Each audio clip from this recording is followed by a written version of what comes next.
sweet and spicy Korean noodles? Sign me up. Wait a sec, they're diet friendly? Take my money. Let me show you 2 techniques to take your stir fries to the next level. Start by thinly slicing your beef. I'm using outside round roast here. I'm gonna get that into a bowl and we're gonna add to it a teaspoon of baking soda. Massage that into the beef, set it aside and let it marinate for a little while, 20 to 30 minutes. This is called velveting and it makes the meat super tender when you cook it. Then we're gonna make the stir fry sauce and the key here is balance. You want saltiness, you want umami, you want sour, you want sweetness and spiciness.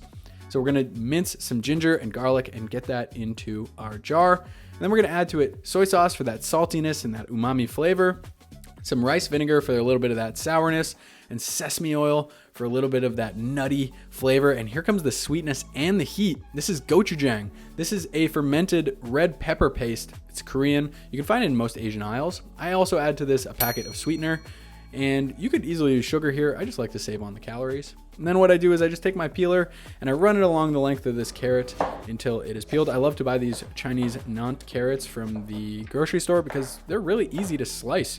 They're so big and it just makes prepping so much easier. I thinly slice those and then I get them into little matchsticks or juliennes. And same thing with my red pepper.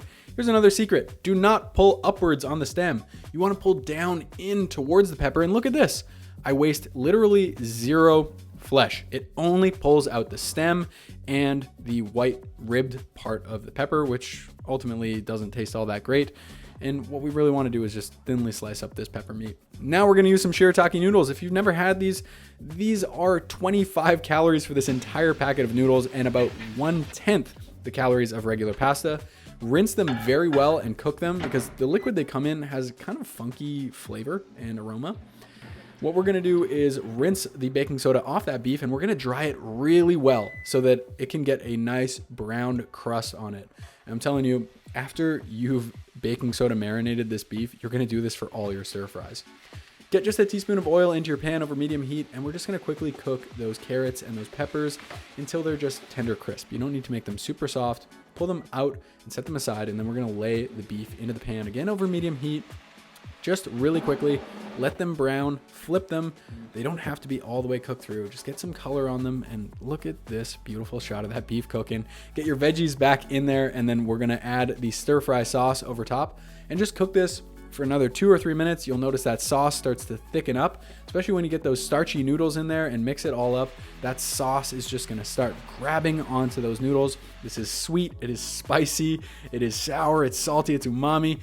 With little sesame seed, it is absolutely everything that you could ever want in a stir fry. And the macros are pretty crazy on this. It's high in protein, it's low in calories, and it hits the spot. Hey, go binge watch the other videos on our channel too, because if you like this one, I think you'll like those ones too.